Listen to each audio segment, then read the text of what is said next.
সব সময় সব খারাপ জিনিস আমার সাথেই কেন হয়? কি এটা ভাবছো তো? কিন্তু তুমি কি জানো, তোমার এই খারাপ সময়, তোমার এই খারাপ পরিস্থিতি থেকে তোমাকে কেউ বের করে আনতে পারবে না। আর কেউ তোমার খারাপ সময় পরিবর্তন করতে পারবে না। অ্যাকচুয়ালি তোমার জীবন পরিবর্তন করতে কারোর কোনো ইন্টারেস্টই নেই। তাই একমাত্র তুমিই পারো তোমার জীবনকে পরিবর্তন করতে। তাই তুমি একমাত্র পারো সমস্ত বিফলতাকে পেছনে ফেলে এগিয়ে যেতে, নিজের জীবনকে পরিবর্তন করতে, প্রচণ্ড রকম হার্ড ওয়ার্ক করে নিজেকে শ্রেষ্ঠ প্রমাণিত করতে। একবার ভেবে দেখো জীবনে তুমি কত ছোট ছোট সাকসেস পেয়েছো, তবে আমার বিশ্বাস তুমিই জিতবে। আজকের এই ভিডিও তোমার জীবনটাকে একদম বদলে দেবে। জিনিসগুলো আমি করেছি তাই তোমাদের সাথে শেয়ার করলাম। আমি কিন্তু অনেক ডিমোটিভেশন হয়ে পড়ি, তখন আমি নিজের কাছে নিজে অনেকভাবে কথা বলি, একা বসে থাকি এবং নিজের সঙ্গে কথা বলি, তখন ঠিক এই আনসারগুলো আমি পেয়ে যাই। যাবো কেন? আমি এগুলো নিয়ে যাবো, আর আর দরকার এই যে এখানে এতটা দাদা কিনে পাতালি দেবে গুড়, নি। দেখো কত টাটকা টাটকা, কি যেন বলে, অরিজিনাল, পুরো অরিজিনাল খাঁটি গ্রামের গুড় এটা। আচ্ছা আচ্ছা ঠিক আছে। চলো এবার যাওয়া যাক মার্কেটিং করতে। সামনেই সরস্বতী পুজো, কালকে আর আজকে আমরা তিনজন মানে আমার বর, আমার মা আর আমি বেরিয়ে পড়লাম সরস্বতী পুজোর বাজার করতে। আজকে যেহেতু শনিবার হাট আছে আমাদের এখানে, তো সেই জন্যই আমরা যাচ্ছি। আর কালকে হচ্ছে, আজকেই হচ্ছে বিকালে পুজো, বড় ঠাকুরের পুজো। আমি কিন্তু উপোস আছি, তো সেই জন্য আমি শাড়ি কিনতে যাচ্ছি। তো তোমাদেরকেও সাথে নিয়ে যাচ্ছি, তোমরা কিন্তু বলো কেমন হয়েছে, ঠিক আছে? আর আজকের ক্যামেরাম্যান কিন্তু আমার বাবা এই মুহূর্তে। তো ক্যামেরাটা কেমন করে দিয়েছে অবশ্যই কমেন্ট করে বলবে।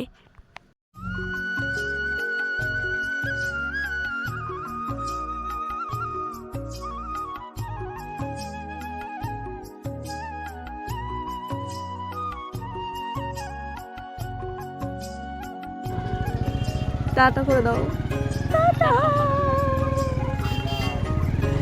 দেখো যেতে যেতে আমাদের সরস্বতী পুজোর চাঁদা ধরলো।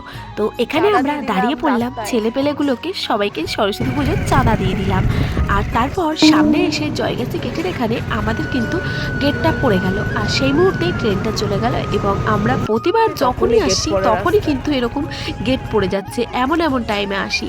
আর এখানে দেখো আমরা শাড়ি চয়েস করছি। তো আমার মায়ের কিছুতেই কোনো শাড়ি পছন্দ হচ্ছে না, ওনার শুধু লাল আর লাল। এবার লাল আর লাল দেখে আমার হয়ে গেছে মাথা গরম। আমি যেহেতু পুজো দেব, লাল সাদা দুটোর মধ্যে নিতে চাচ্ছি, কিন্তু মায়ের একটু ভেতরে প্রিন্ট প্রিন্ট পছন্দ, কিন্তু আমি ভাবছিলাম যে পাড়ের কাছে লাল হবে, ভেতরে সাদা হবে। তো তারপরে যাই হোক, শাড়ির পর্ব তো আমার মিটলো।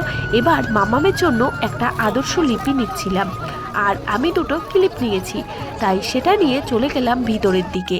এ দেখো এদিকে পুজোর দেখো ফল নেওয়া হয়ে গেছে, আর ওদিকে কাপড় মানে তিনটে কাপড় নিয়েছি, তো সেগুলো আমি তোমাদেরকে দেখাবো। আচ্ছা, ফল তো সব কমপ্লিট তো।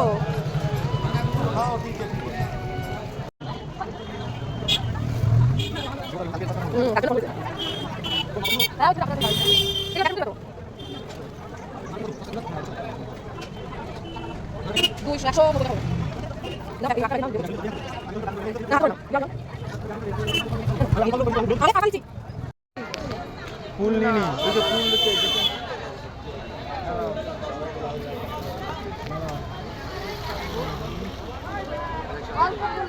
এইখানের কমলা লেবুগুলো দেখো।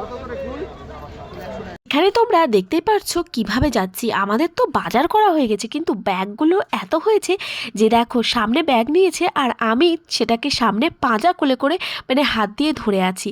তো কোনোভাবে বাড়ি পর্যন্ত যেতে পারলেই হয়। কোনো অসুবিধা না, কিন্তু একটু আস্তে আস্তে গেলে যেতে শোনা যায়, সাউন্ড একটু বেশি দিক, কোনো অসুবিধা নেই। কিন্তু আরে কে এইটা? দেখো এই যে গোবর দিচ্ছে। ভালোই তো কাজ করছো। খোঁজো সেই সেটআপ বক্সটা কোথায় রাখা ছিল। সেটটপ বক্সটা তো আমার এই শোকেসে ছিল, আমি ব্যাগে রাখিছি। এবার ওই পিন কোথায় জানি না। চলো ওই ব্যাগটা, ওই যে বাজার নিয়ে চলে আসলাম, আর আমার বাবা এই যে এখন গোবর দিচ্ছে। হ্যালো, পাওনি? তুমি খুঁজছিলে একবারও? मैं गाँव का जा ना দেখছি বাবা একা একা লেপছিল, চলো যেহেতু আমিও চলে এসেছি আমিও একটুখানি হাতে হাতে হাত লাগাই। আর সেটা দেখে দেখো আমার বাবা কেমন আমাকে দিয়ে একটা গানও বানিয়ে ফেলেছে। আমার মেয়ে তো সুন্দর লেপছে রে, এত সুন্দর লেপছে বলে আমার থেকে খারাপ লেপে রে, কত সুন্দর লেপছে বলি কত সুন্দর রে, লেপনি লেপনি বলি লেপনি যে ওনার কত সুন্দর।